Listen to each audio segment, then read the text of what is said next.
¿Estamos ahí? Salmo 127, vamos a leer. Dice la palabra: si Jehová no edificare la casa, en vano trabajan los que la edifican. Si Jehová no guardare la ciudad, en vano vela la guarda. Por demás es que os levantéis de madrugada y vayáis tarde a reposar, y que comáis pan de dolores, pues que a su amado dará Dios el sueño. He aquí, herencia de Jehová son los hijos, cosa de estima el fruto del bien. Como saetas en mano del valiente, así son los hijos sabidos en la juventud. Bienaventurado el hombre que llenó su aljaba de ellos, no será avergonzado cuando hablare con los enemigos en la puerta. Amén. Permítame dar una corta oración para que quiero que Dios, antes de que le abra el entendimiento a usted, tome mis labios o tome los labios de este torpe e inútil siervo que usted tiene delante suyo. Así que déjenme orar. Quiero que Dios me dé gracia para predicar delante de usted. Señor, muchísimas gracias. Tú eres bueno y para siempre tu misericordia. Me alegra, Señor, saber que inmerecidamente a mí, junto con mis hermanos, nos das nuevas misericordias, Señor. Es la razón por la cual estamos aquí. Tu palabra va a ser predicada, Señor, y sí, la predico con temor y temblor, porque no es mi humana sabiduría la que se va a exponer, sino tu santa palabra, Señor. Y no es simplemente algo, no es un juego, Señor, es para la edificación de tu cuerpo. Oro pues, Señor, para que tomes mi vida, tomes todo mi ser, Señor, y no permitas, Dios, que la humana sabiduría, Señor, que haya en mí se ponga por delante de tu palabra. Toma mis sentidos, Señor, y que sea tu palabra solamente la que hoy se exponga delante de tu iglesia. Oro también para que abras el sentido, los sentidos físicos y espirituales, Señor, de mis hermanos aquí presentes, y tu palabra pueda ser bien recibida, comprendida, Señor, para la edificación y práctica de ellos. Te lo pido así, Señor, en el nombre de Jesucristo. Amén. Y amén. Creo que todos los salmos son bonitos. Yo personalmente doy gracias a Dios por los salmos, debido a la diversidad de temas que ellos tienen. Personalmente doy gracias a Dios por los salmos, porque yo creo que si no existiesen los salmos, yo sería un cristiano frustrado por las veces que me deprimo, por las veces que llega el aburrimiento a la vida sin razón, o por las diferentes circunstancias. Y lo digo así porque cuando veo al salmista, uno nota casi una persona depresiva, pero que en medio de su tristeza o angustia, él eleva su mirada al Señor y exalta a Dios, y en Él encuentra las fuerzas. Pero este salmo en especial me gusta bastante. Hay varios salmos que hablan acerca de la familia, pero me gusta este en especial porque creo que va enfocado hacia la importancia de un fundamento espiritual de la familia, y eso me gusta. Fue escrito por David, como la mayoría de los salmos, en forma de proverbio. Su contenido está cargado de un grado de espiritualidad y dependencia de Dios para sus hijos, pero en especial, en especial a Salomón. Lo cual nos indica que lo que estaba haciendo el rey David era advertirle a su hijo que él iba a ser rey, pero también sería esposo y padre de familia, y por lo tanto le estaba instando, le estaba motivando a que sus labores como rey y como cabeza de hogar, él buscara la guía y dirección de Dios, lo cual daría como resultado un hogar y un reino lleno de gran bendición y victoria. Por lo que también pudiésemos decir, lo que buscaba David de su hijo Salomón es que él fuera un buen rey, pero también fuera un buen padre, un buen esposo. Así que creo que este va a ser nuestro salmo para estudiar, cuyo propósito está en que podamos ser eso, primeramente buenos hijos de Dios. Eso es lo que buscamos nosotros. Antes, creo que debe ser la base. Cuando yo busco y logro y lucho, me esfuerzo, soy diligente por ser un buen hijo de Dios, creo que voy por buen camino a ser un buen esposo, a ser un buen hijo, a ser un buen hermano en cuanto a familia en sangre, a ser un buen padre de familia. Así que eso es lo que vamos a hacer. Vamos a analizar este tema o este salmo en ciertos puntos, en 3 puntos en particular. Y vamos a mirar primero, la bendición viene de Dios. Eso es lo que vamos a entender primero. La bendición viene de Dios. Me gusta la entrada que el salmista le da a este salmo, cuando leo el verso 1, porque toma a Dios y lo pone en el centro de todo, pero primero de su hogar y después de su reino. Inclusive me acuerdo un texto de segundo de Crónicas, capítulo 7, verso 11, donde uno ve el reflejo o uno ve el resultado de estos consejos que su padre David le está dando a Salomón. Porque inclusive él dice que cuando está edificando la casa, está en el trabajo de edificar la casa de Jehová, la casa para Jehová y la casa para el rey. Él dice que primero, o el texto habla de que primero edificó la casa para Jehová y después la casa del rey. Y dice la Biblia que fue prosperado. Así que creo que en cierto punto, en cierto sentido, ese consejo que aquí David le está dando a Salomón tiene un resultado. Obviamente puede venírsenos a la cabeza, a nuestro recuerdo, la vida tan triste en la cual declinó el rey Salomón, pero igual la Biblia también nos habla de que hubo una restauración en la vida de él. Pero el punto es qué es lo que está diciendo David, qué es lo que David le está aconsejando a su hijo. Algo que siempre debemos mirar y agradecer, obviamente, la providencia de Dios en todos los asuntos y negocios de una familia para nuestro llamado, y es a depender de su bendición espiritual. ¿Qué dice la Escritura? El verso 1 dice: si Jehová, ¿no qué? No edificar la casa. ¿Qué pasa? En vano trabaja. Es decir, si Dios no está en el asunto, si Dios no está presente, no es el centro de su familia, de su hogar, creo que vamos a chocarnos con hogares tristes, con hogares llenos de problemas, llenos de dificultades, llenos de una incomprensión terrible, llenos de cualquier cantidad de problemas. No digo que los cristianos o que los hogares donde está la espiritualidad, está la presencia de Dios, está el hecho de buscar a Dios, no digo que no tengan problemas. Pero lo que sí digo es que esos problemas podrán solucionarse de una manera más fácil cuando Dios es el centro del hogar. Vamos a ver dos incisos con respecto a este punto. De que la bendición viene de Dios. Primero, ¿para qué? Para la formación de la familia. ¿Por qué digo la formación de la familia? Bueno, en la primera parte del verso, o en los las dos primeras líneas, dice: si Jehová no edificar en la casa, en vano trabajan los que la edifican. Aquí quiero detener un momentito. Igual, quería dar dos temas, pero debido a que tengo un problema con mi forma de predicar en la iglesia, es que inicio un tema, inicio un sermón y no lo termino, me toca otro domingo, así que aquí no me va a quedar fácil. Entonces hice lo posible para poder unificar los dos y entonces tomar las 4 horas o 6 que me dieron para predicar el día domingo. Hoy, ¿no? Separados. ¿Sí? Bueno, y que predique con usted, miren que predique, pero solo, ¿no? Entonces, porque si bien sabemos, el salmista no está hablando de una casa hecha de manos, él no está hablando de un local que tenga baño, sala, no, él está hablando acerca del hogar, de la familia. Está haciendo referencia al hogar. Por lo tanto, Dios debe ser reconocido en el hogar como el todo, pues de no ser así no tenemos razón para esperar su bendición, y los planes mejor elaborados terminarán fracasando, porque solo Dios ha de coronarlos con éxito. Usted quiere una familia de éxito, quiere una familia de gran bendición, una familia de gran victoria. Dios debe estar en el asunto. Dios debe estar en el centro de su vida. Dios debe ser el pilar, el fundamento central, la base para que usted tenga una familia de bendición. Cuando la iglesia, cuando el hogar empieza a declinar espiritualmente, cuando en el hogar, en la familia, entre el esposo y la esposa, entre los padres y los hijos, no hay relaciones espirituales, no hay una relación con Dios, vuelvo y repito lo que es ahorita, vamos a tener grandes problemas. Vamos a tener decepciones, la esposa va a estar decepcionada de su esposo, el esposo decepcionado de su esposa, los padres decepcionados de los hijos decepcionados de los padres, porque es que Dios debe estar ahí. ¿Por qué? ¿Por qué Dios debe ser la razón y la base principal del hogar? ¿Por qué Dios debe estar ahí?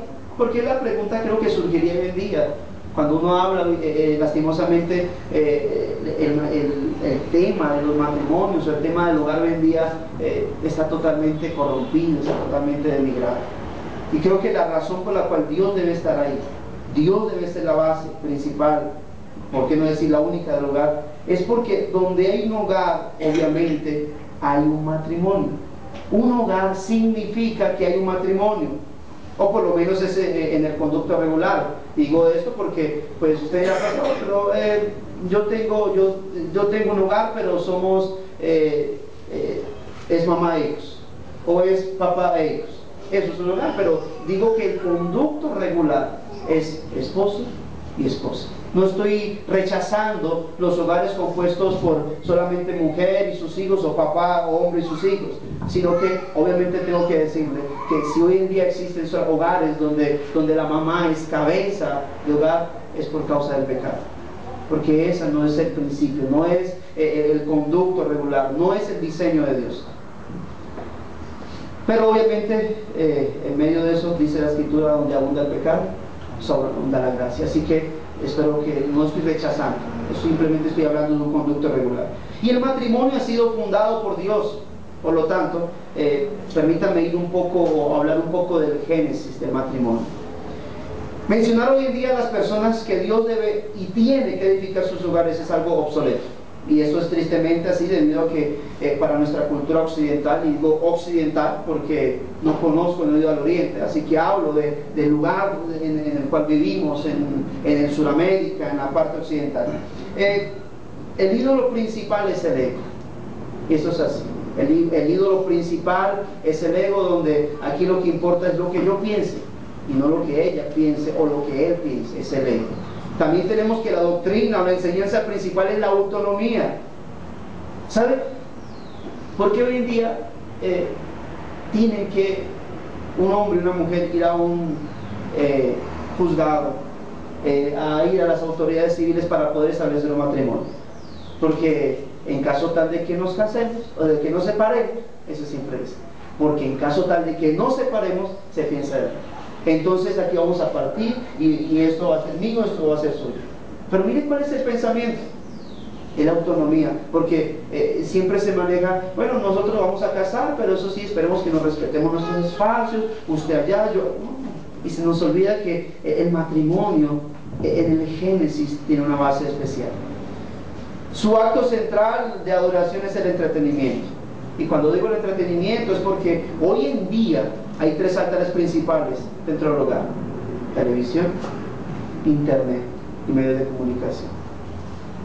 Cuando hablamos de celulares, o el famoso, el que hoy abunda bastante, ¿el qué? El BlackBerry. Y esos altares están corrompiendo, están dañando la comunión familiar. Permítanme, no sé, tal vez yo soy un poco extremista. No hay cosa más terrible que un televisor en la habitación matrimonial. Bueno, no estoy diciendo sáquelo, simplemente estoy diciendo: no hay cosa más terrible. ¿Saben por qué? Sobre todo porque, bueno, igual también la mujer cae en su error en ese sentido, pero porque el hombre empieza a engañar a su esposa con el televisor. O la mujer empieza a engañar a su esposo con las telenovelas que pasan en ese televisor. El internet, sin hablar también. No podemos negar que hoy en día pueden haber hombres, yo sé que aquí no pasa, tampoco en el Espinal, porque la tecnología casi no abunda por allá. Entonces, y que si pusiera como requisito de que mis miembros estuviesen en Facebook, creo que me tocaría quedarme con mi esposa nomás. Aquí sí, no, aquí es un requisito y todo lo cumple. Pero es eso, el internet abunda mucho y se pierde en eso. Y sin hablar de, alguna vez creo que vi una imagen en internet y el sacerdote católico estaba casando, y creo que se la ha visto, estaba casando a la pareja, y cuando digo los dejaron marido y mujer, pueden actualizar su Facebook, estaban ellos. Eso pasa. Eso está manifestándose en hogares. Y uno puede decir: sí, pero eso no es nada. Sí, es algo, porque daña relaciones. Venía a pensar, cuando venía para acá, para Espinal a Bogotá, se sentó una muchacha, y apenas se sentó, hizo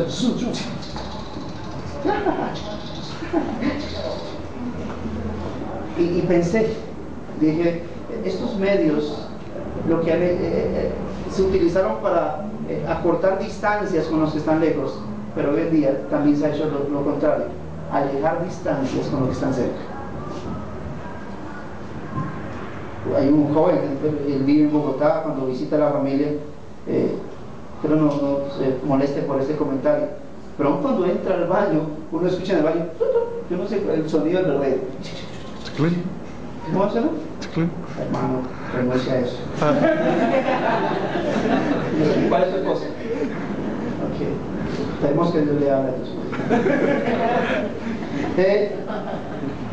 Y su inclinación más sagrada, obviamente hoy en día, son las relaciones sexuales prohibidas. Alguna ocasión hablaba hace tiempo con una muchacha, de pronto porque estaba muy dominada por la filosofía con la cual venía, y decía cosas como la siguiente: en el cristianismo deberían permitirse las relaciones sexuales antes del matrimonio, porque vaya uno y después que se case y se acuesta con la pareja de uno y no le guste cómo hace a niños, no le guste cómo tiene la relación sexual, entonces queda uno aburrido. Y le dije, pues entonces creo que tu base en el matrimonio es totalmente pobre, es miserable, porque cuando estemos ancianos no va a haber la misma fuerza que cuando jóvenes. Entonces, si el sexo sostuviera un matrimonio, pobrecitos, yo creo que no existieran matrimonios ancianos. Es el amor.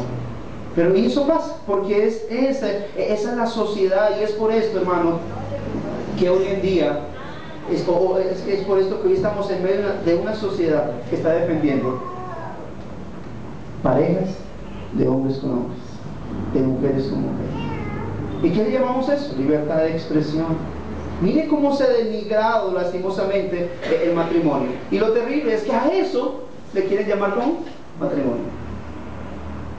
Entonces creo que ciertamente se ha perdido el punto, la base de lo que es el verdadero significado del matrimonio. Y creo que por eso el salmista está diciendo: si Jehová no edifica la casa, ¿por qué? Porque Él lo instituyó, por lo tanto Él tiene que estar en el asunto, totalmente metido. Amén.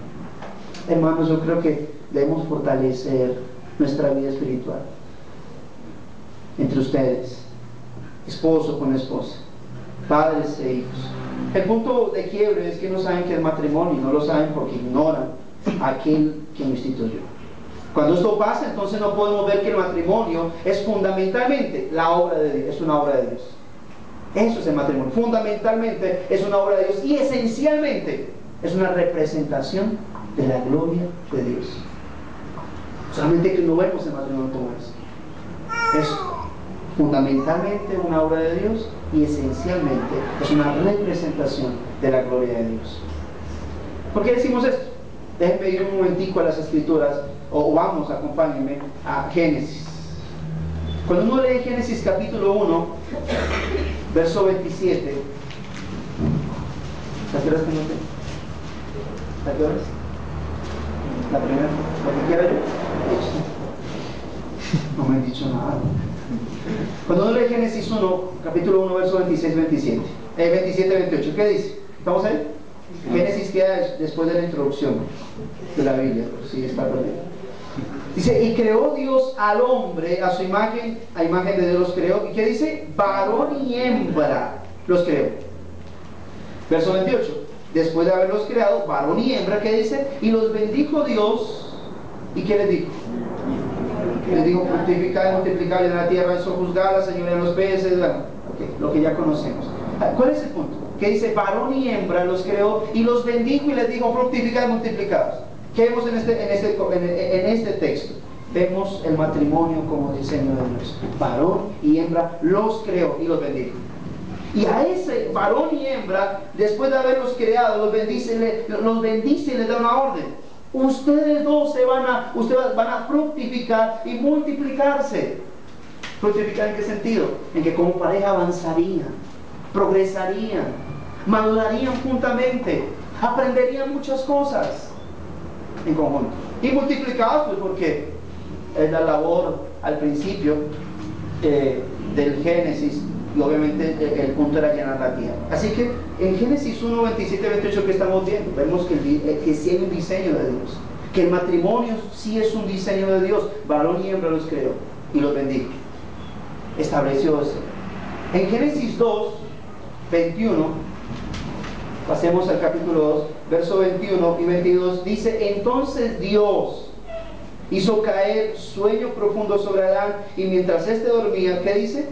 Tomó una de sus costillas y cerró la carne en su lugar.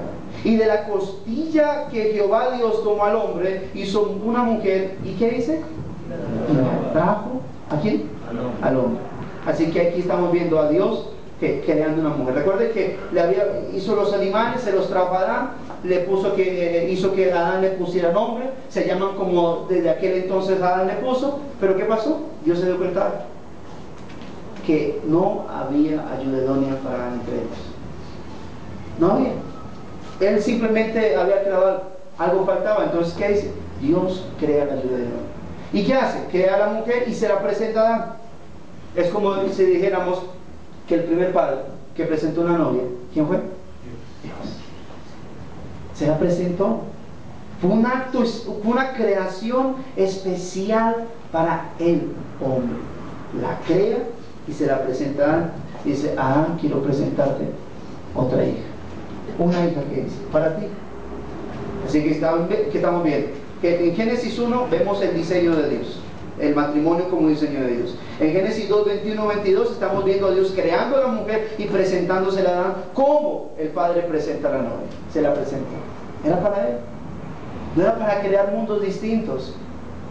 No era para crear autonomía entre ellos. Mire, aquí le presento, no sé, defiendan como puedan, mira si entienden o no. Era para él. La esposa es para el esposo es para la esposa. El verso 24 del mismo capítulo 2, ¿qué dice? Por tanto, dejará el hombre. Bueno, 23 dice el primer piropo de la historia de la creación. Dijo entonces Adán, cuando la miró, dijo: wow, esto es hueso de mis huesos y carne de mi carne. ¿Y qué dice? Esta será llamada varona. También le colocó no, porque el varón fue tomado. Pero el verso 24 dice: por tanto, dejará el hombre a su padre y a su madre. ¿Y qué dice? Y se unirá a su mujer. Así que y se unirá a su mujer está estableciendo el matrimonio mediante palabra. ¿Qué hizo? Al principio solamente, una de las cosas, obviamente recuerden que Génesis 2 es el complemento de Génesis 1. ¿Qué hace? Queda la mujer, varón y hembra los crea, los bendice. Eso es establecer, eso es que el matrimonio es un diseño. Pero ahora estaba estableciendo el matrimonio mediante su propia palabra. El hombre dejará a su padre y a su madre y se unirá a su mujer. Entonces aquí ya ahora el matrimonio no es simplemente el diseño de Dios al haber creado al hombre y a la mujer y haberlos bendecido, sino que ahora estaba diciéndolo, estaba estableciéndolo mediante su palabra. El hombre va a dejar a su padre y a su mujer y se unirá a su mujer. Bueno, igual mientras sea posible que el hombre viva solo junto con su esposa, es mejor. Obviamente sé en los casos cuando nuestros padres envejecen y es nuestro deber cuidarlos. Pero que no sé, espero no estarme metiendo a la cocina. No, pues no pasa aquí. Una iglesia, todas las iglesias que vi, ahí sí. Que usted no esté en la casa de sus padres simplemente porque es que no puedo para más. Creo que eso debiésemos haberlo pensado antes de haber tomado la gran decisión, la hermosa decisión de tener un hogar. ¿Por qué? Porque a veces el hogar termina teniendo una cabeza, el esposo, otra cabeza cuando hay hijos, que es la mujer, ¿verdad? Y otra cabeza que es el papá, y otra cabeza que es la suegra, y otra cabeza que es la mamá mía, y otra... termina todo mal. A menos, obviamente vuelvo y digo, que sea el caso donde sus padres están ancianos. Perdonen que tome el ejemplo del hermano Rafael y la hermana Hilda, ¿verdad? Que tienen el hermano tiene a sus suegros, porque están ancianos. Y así como al principio nuestros padres nos cuidaron, ¿verdad? Llega un momento donde tal vez a nosotros nos toque cuidar a nuestros papás. Así que hago un paréntesis. Si algún día a usted le toca limpiarle la cola a su papá o a su mamá, no le dé asco, porque primero se la limpia usted. Amén. Así que cuando hablo de dejar el hombre, el padre y la madre, no estoy hablando de desecharlos. Ah, tío, mamá, tío, se va saliendo, se va fuera, no, eres viejito, no está en mi casa, se va usted. Sí. No va a malinterpretar lo que estoy diciendo. Entonces, ¿qué vemos? Que el matrimonio aquí se está fundando mediante palabra. Dejar al hombre a su padre y a su madre y se unirá a su mujer. Y en el verso, en la otra parte, que dice, y los dos, los dos, está implícito, serán una sola carne. ¿Qué estamos viendo? Vemos a Dios estableciendo que estas dos personas unidas ahora en matrimonio, a su vez serán un solo cuerpo. Y serán una sola carne. Y ¿sabe qué me gusta? Que Cristo, cuando se refiere en Mateo 19 al génesis del matrimonio, añade algo: y lo que Dios unió, no lo separe. Así que mire que es la importancia, lo genial del matrimonio. Dios fue quien fundó el matrimonio, Dios lo estableció, era el diseño de Él. Así que el matrimonio, que dije, es una obra de Dios. Pero también dije que esencialmente es la representación de la gloria de Dios. ¿Por qué? Aquí es donde uno entra a mirar por qué es tan importante el matrimonio y por qué el divorcio. Claro que Cristo habló, bueno, igual no me voy a meter en los temas de divorcio. Cristo dijo, salvo por causa de fornicación, pero ¿por qué como dijo Cristo, al principio no era así?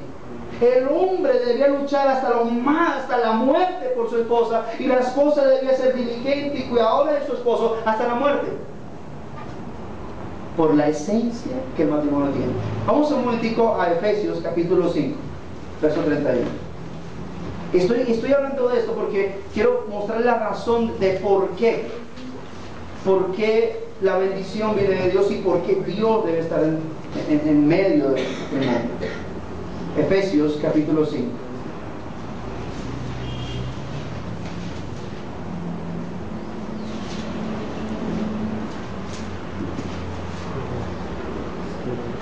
Si de pronto tiene alguna pregunta y yo me la sé, se la respondo, si no, no.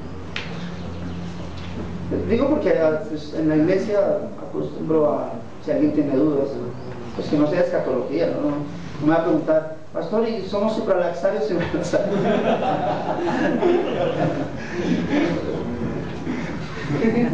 Digo, en el hogar no sé. No, eso es un cariño para mi hermano, ya saben quién. ¿Qué dice el texto? Si usted lee del verso 21 al 33 se da cuenta que el apóstol Pablo está hablando de lo que es el ejemplo del matrimonio, lo que tiene que hacer la esposa, lo que tiene que hacer el esposo, todo eso. Pero cuando leemos el verso 31 y el verso 32, mire lo que dice. Dice, por esto dejará el hombre a su padre y a su madre y se unirá a su mujer y los dos serán una sola carne. ¿Qué está diciendo Pablo? Está hablando del génesis del matrimonio, la esencia del matrimonio, lo que es el matrimonio. Obviamente Pablo sabe que esto es una obra de Dios. Pero ¿qué dice el verso 32? Dice, grande es este misterio. Pues lo que venía hablando, ¿cómo es posible que un hombre y una mujer, si son dos, terminen siendo uno? ¿Por qué? Bueno, Pablo dice lo siguiente, grande es este misterio. Mas yo digo esto respecto de Cristo y de la iglesia. Algo está diciendo el apóstol Pablo. Y es que le está dando la razón de por qué el matrimonio esencialmente representa a Dios, representa la gloria de Dios. Y es porque desde el principio, recuerden que Pablo dijo algo en Colosenses, que las cosas de antes eran ¿qué? Sombra de lo que iba a venir. Así que el matrimonio en cierto sentido es lo mismo. ¿Qué quería representar o qué estaba representando o qué representa el hogar, el matrimonio? Y que desde el Génesis Dios quería mostrar eso: a Cristo y su iglesia, o a Dios y su pueblo. El misterio de que dos personas se vuelvan uno descansa en esto, en que esto más bien representa la manera en que Cristo y la iglesia son uno. Es decir, que el matrimonio que Dios estableció desde la creación fue diseñado para seguir el modelo del compromiso del pacto de Cristo con su iglesia. Cuando dos personas se unen en matrimonio, ¿qué están haciendo? Ellas dos están haciendo un pacto delante de Dios. Un pacto delante de Dios. De que la va a amar o que se van a amar en la pobreza, en la abundancia, en la riqueza, en la enfermedad, en la salud, en las buenas, en las malas, hasta que la muerte los separe. Están haciendo un compromiso delante de un pacto delante de Dios. ¿Se acuerdan cuando Cristo estaba establece la Santa Cena y está tomando el vino y el que dice: esto es el pacto de mi sangre? Esa sangre es lo que lo uniría totalmente, ahora de una manera más literal, más genuina, más en manifestación con su iglesia. La sangre es el pacto que nos une, que une la iglesia con Cristo. Así que, por eso, dice, es el seguir, desde el principio fue diseñado para seguir el modelo del compromiso del pacto de Cristo con su iglesia. Por eso si usted lee al apóstol Pablo, cuando él habla del matrimonio, Pablo hace algo muy especial y muy lindo y muy importante de tener, y también a la vez lo hace uno responsable cuando tiene un hogar. ¿Cómo nos compara? Compara el matrimonio con Cristo y la iglesia. El hombre debe comportarse con su esposa como Cristo se comporta con su iglesia, y la esposa debe comportarse con su esposo como la iglesia debe comportarse con Cristo. Así que en ese sentido, cuando miramos eso, cuando analizamos esta parte, entonces encontramos la esencia del matrimonio. Por eso el matrimonio es tan importante.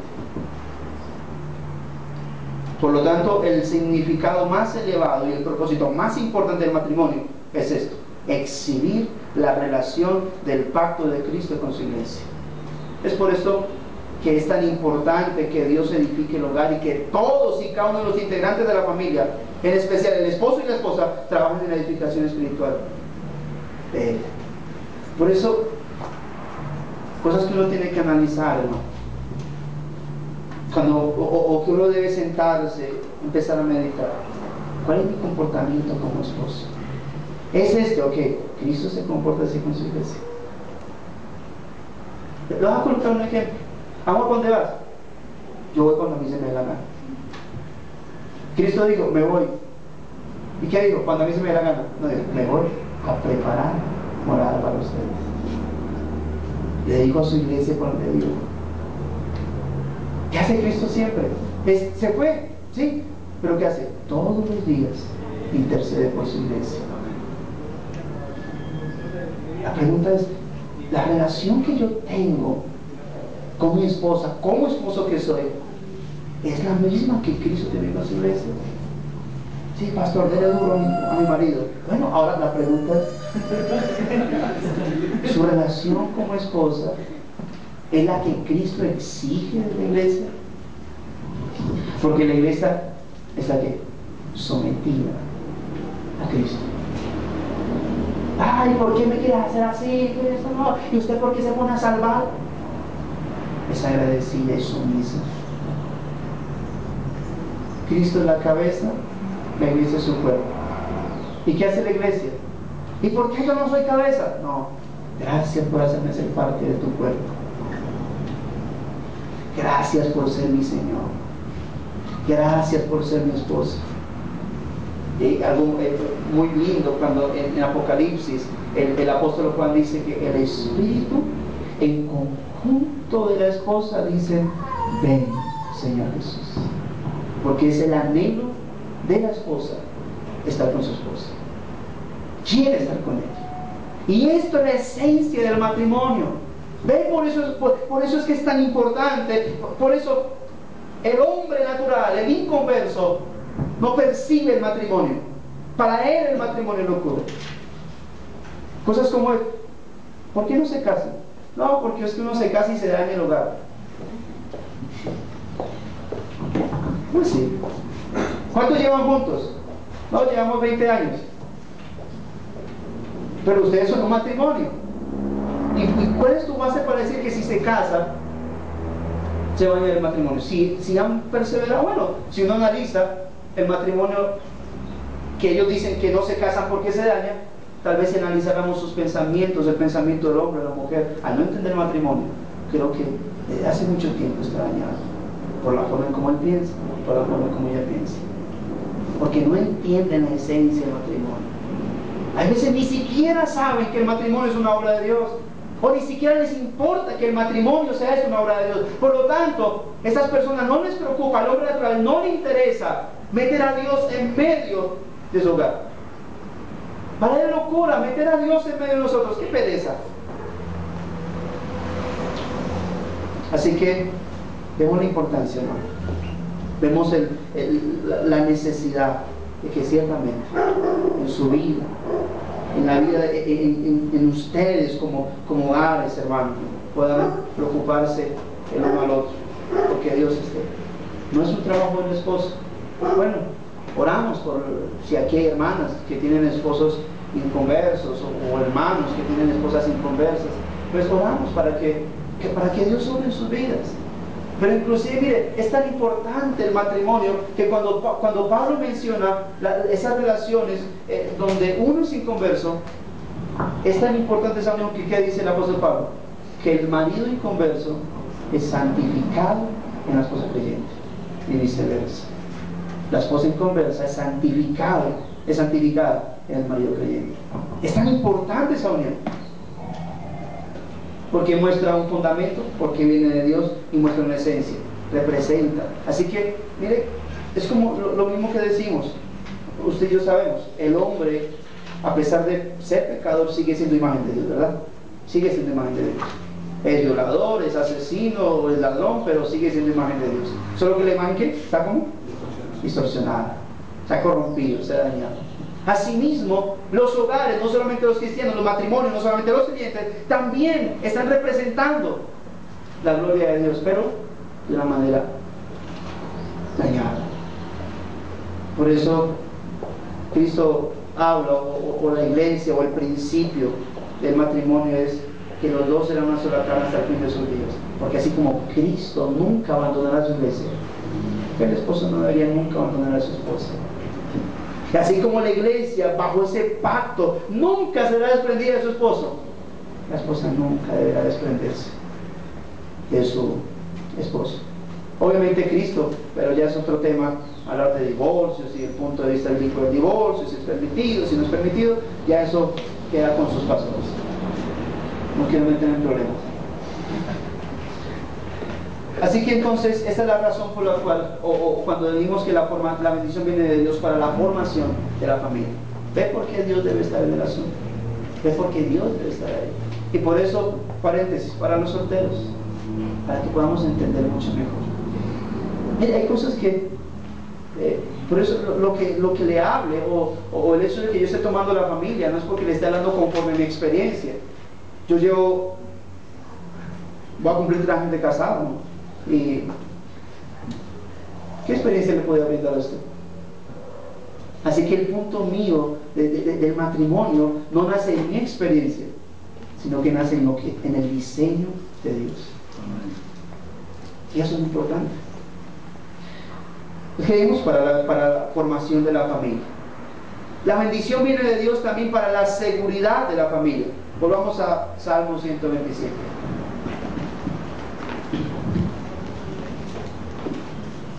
¿Qué dice? Los siguientes 2 renglones, líneas. Dice, si Jehová no edifica la casa, ¿qué dice? En vano. Es decir, para nada le sirve que se esfuerce. Vuelve y repite, pero con otro punto. Dice, si Jehová no guardara la ciudad, en vano vela la guarda. Bueno, dije al principio que este salmo es de David para su hijo Salomón, en el sentido que él iba a ser rey, pero también David estaba en su pensamiento que él sería también un administrador de un hogar. Pero déjeme aplicar esto en cuanto a la seguridad de la familia. Si Jehová no guardare, en el sentido de proteger la ciudad, en vano verá la guardia. Hablemos de eso. Bueno, tendría que, igual sigo desprendiéndome de lo que le venía diciendo en cuanto a la formación de la familia. Aquí voy a hablar de lo que tiene que ver la protección espiritual obviamente espiritual y también tiene que ver con física. Porque el esposo está ¿para qué? Para proteger a su esposa. Bueno, esperamos no chocarnos con protecciones físicas donde tenga que ver nuestro cuerpo y la fuerza. Dios nos guarde de todo eso. Pero hay algo que sí nosotros tenemos que estar firmes. Y es porque hay alguien que sabe la esencia del matrimonio y por lo tanto va a buscar que dañarlo.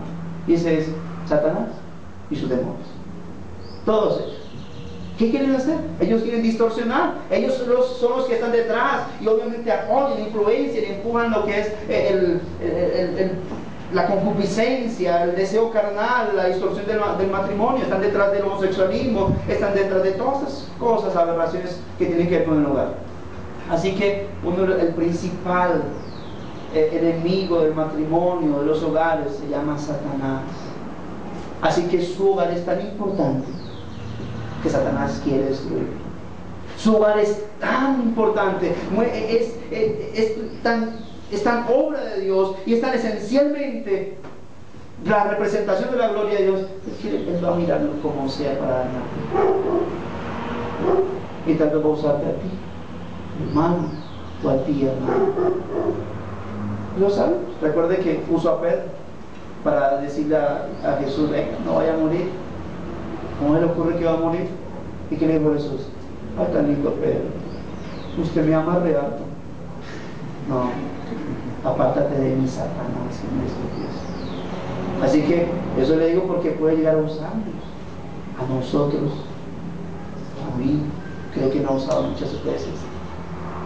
Y cuando reacciono, me toca decir a mi esposa, en medio de mi orgullo, decirle: amor, perdóname, fui un patán.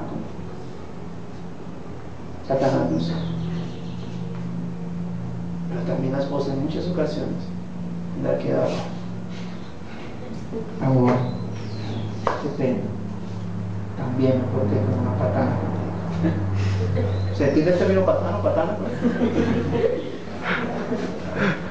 Como yo vicepresidente, homosexuales y homosexuales. ¿Cuánto me pasa lo mismo? Bueno, digo, perdóneme mi guachada. Yo soy de por allá del valle. Entonces, ¿qué está diciendo? No me distraiga, por favor. Ok, sale el punto. Que nosotros debemos velar por la protección, y en este caso me voy a lo espiritual. Aunque no duerman, si Dios no está protegiendo mi hogar, aunque no dormamos, aún así la maldad podrá irrumpir sin que se pueda prevenir y podrá traspasar nuestras puertas, aunque se haya descubierto previamente. Aunque sepa lo que está pasando, soy consciente de lo que está ocurriendo en mi hogar y por eso mi hogar está como está, declinando. Pero si no metes a Dios en el asunto, lo siento, por mucho que quieras esforzarte humanamente, tu hogar se va a terminar y Satanás va a lograr su objetivo. Por esa razón, intentar forjar protección contra la corrupción del pecado, sino una correcta guerra espiritual, es querer forjar una protección con una pared de paja, donde el enemigo fácilmente prenderá fuego y usar nuestra supuesta protección en nuestra contra. Dios necesita estar ahí. Y cuando digo guerra espiritual, entiendo, creo que ya entendemos, ¿no? No, sino de cuando manejo una correcta relación, donde Dios está ahí en el medio, donde Dios está guiándonos, dirigiéndonos, llenándonos con su espíritu. Eso estamos haciendo guerra espiritual, aunque no estamos peleando y arremangándonos, y dónde está el diablo, quiero subirlo, golpearlo, patearlo. No, ya sabemos que es una guerra espiritual, sino que una correcta formación, una correcta posición espiritual de humildad. Porque es así. Cuando usted es humilde con su esposa y usted es humilde con su esposo, créanme, está haciendo guerra espiritual. ¿Contra quién? Contra Satanás, que él quiere que usted se levante en orgullo, en prepotencia, en autonomía, y haga lo que usted se le dé la voluntad. Así que el libro de Zacarías, el capítulo 4, verso 6, él nos da una aunque va enfocado a otra cosa, creo que se puede tomar para nuestras vidas. ¿Qué dice Zacarías 4:6? Él dice: no es con ejército, la guerra no es con ejército, la guerra no es por fuerza, la guerra no es... ¿por qué más? Sino con el Espíritu de Dios. Déjenme decirle, y entiendo, el matrimonio es tan glorioso, pero tan serio, que los apóstoles, cuando Cristo les hablaba de la esencia del matrimonio, ellos no entendían su esencia, sino su seriedad y su dificultad, y por eso decían, pues no casarse, porque si así es, no, pues ¿para qué? No entendían, ellos miraban era la seriedad y la dificultad. Es cierto que el matrimonio trae dificultades. Si usted no se ha casado y se va a casar, tendrá dificultades. ¿Y por qué? Recuerde que estamos en una sociedad, o estamos en una etapa donde somos seres caídos. El ser humano somos seres pecaminosos. Así que hay una naturaleza con la cual estamos luchando y con la cual algún día, gloria al Señor, dejaremos totalmente la naturaleza humana caída. Así que es un mix de dos pecadores. Así que entienda, por eso es tan difícil el matrimonio. Su esposo es pecador, ¿lo sabía? Aunque diga que no. Su esposa es pecadora. Ay, pastor, yo no soy pecadora, me respeta. No, tú eres pecadora. Y por eso es la seriedad y la dificultad en los matrimonios. Pero no es eso lo que debemos mirar. A lo que nosotros tenemos que estar enfocados es lo que yo represento. ¡Wow! Mi matrimonio, mi hogar representa la gloria de Dios. Eso debe motivarme a mí algo, a crecer espiritualmente y a luchar, porque verdaderamente en mi esposa y en mí como esposo, Cristo y su iglesia se vea reflejada. Pero eso requiere que tenemos que humillarnos. ¿A buscar a quién? Su Santo Espíritu. Su Espíritu necesita estar en medio de nosotros. También, o como diría el apóstol Pablo en Efesios 6:10, fortaleceos en el Señor y en el poder de su fuerza. Así que un buen hogar requiere eso, una fuerza espiritual que no surge de mí, sino que viene de allá para acá. Concluimos entonces con este primer punto, que para que una familia sea de bendición y tenga una victoria, una unidad plena espiritual, debe estar conformada primeramente por Dios como eje central. Ya sabemos por qué debe estar como eje central, porque Él obró, Él es el creador del matrimonio, y porque Dios estableció que su matrimonio desde el principio, por eso Pablo decía un misterio. Eso tal vez no lo entendían los antiguos, y Pablo ahora lo está revelando. El matrimonio es tan importante porque refleja, porque muestra, porque revela la gloria de Dios en la relación actual de Cristo con la iglesia. Así que como es central, y luego obviamente por cada uno de los componentes que trabajan en la labor de edificar y proteger la familia, pero solo con Dios en el medio. Por eso, hermano, añado esto: es necesario los altares familiares, es necesario el crecer espiritualmente mutuamente, el crecer espiritualmente en conjunto. Es que mi esposa no ora, allá ella. No, recuerda que es tu carne. ¿Qué dijo Pablo? Ningún hombre jamás ha despreciado o odiado su propio cuerpo. Así que si ella es mi cuerpo, si él es mi cuerpo, y no ora, no está orando, es como si yo tampoco estuviese orando. Lo digo en el sentido de saber, de mirar la importancia de ello, de la vida espiritual. Eso es cierto, somos llamados a que usted tenga su propia comunión espiritual, pero se necesita, listo, ten la propia, forma tu propia comunión espiritual, su propio devocional, su propia intimidad, pero procuren también un devocional, una intimidad en conjunto, donde los dos puedan postrarse o sentarse o como quiera orar el uno por el otro. Que tú puedas reconocer, tu hermana, tu hermano puedas reconocer que tu esposa y que tu esposo necesitan de la ayuda de Dios, de la gracia de Dios, del Espíritu de Dios. Pero entonces es bonito y es espiritual que tú ores por ella y ella ore por ti, y que forjen vida espiritual. que vayan juntos a la Escritura. Y uno puede negar, los espacios obviamente necesitan estar, no todos los esposos se bañan juntos. Así que obviamente ocasiones donde lo van a hacer, otras veces donde lo van a hacer, y bueno, no es obligación, no, somos una sola carne, estamos aquí. No, eso es cierto. Pero lo que digo es en el sentido de esa unidad espiritual que debe mantenerse. Ten tu propia vida espiritual, pero también, principalmente, ten el conjunto de tu esposo, con tu esposa. Procúrala, lúchala. Vamos a sentarnos. No sé, de pronto todos lo hacen, pero si no lo están haciendo, empecemos por 5 minutos, 10 minutos, orando. Pedimos al Señor, Dios, necesitamos tu gracia. No sé si sabía o no sabía, el hecho es que se me recordó algo, que nosotros somos la representación de Cristo en su iglesia. Así que, Señor, yo como esposo debo traerle algo que tarea tan difícil, debo representarte a ti, Cristo. Hermano, tú eres la representación de la iglesia. ¿Y el propósito de la iglesia cuál es? Convertirse en una iglesia gloriosa, pura, santa, sin mancha. Así que esto es el resumen de lo que es el primer punto. ¿Cuánto tiempo tengo? No quiero que se me queden dormidos. Pasemos al punto 2. Entonces el primer punto fue la bendición viene de Dios. ¿Tenemos 5 minutos? La bendición viene de Dios para la formación de la familia, para la seguridad de la familia. ¿Ven? Introduzco este segundo punto, que es nunca afán, siempre diligencia. Nunca afán, siempre diligencia.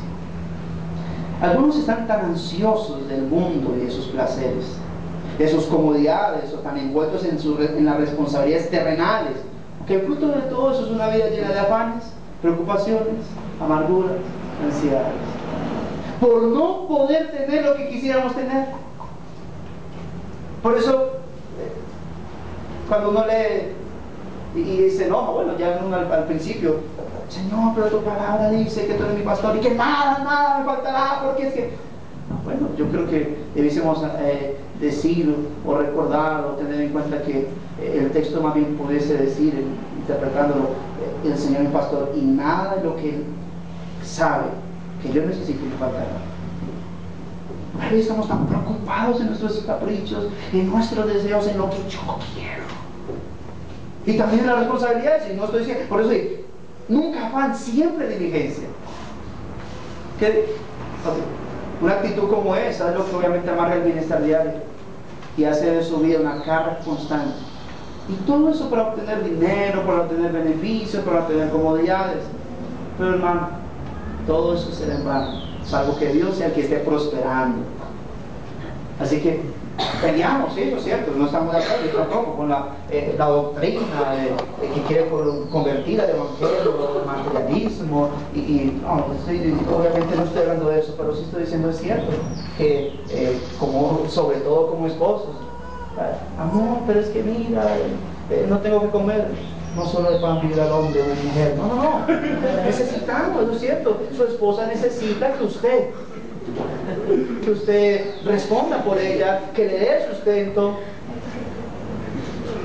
Sus hijos necesitan sus zapatitos. Papá, mira, zapato roto. Bueno, zapatico roto, no es eso. Hijo, te falta fe, recuerda que Israel 40 años y nunca azúcar, no. Necesitamos. Es cierto, pero es diferente.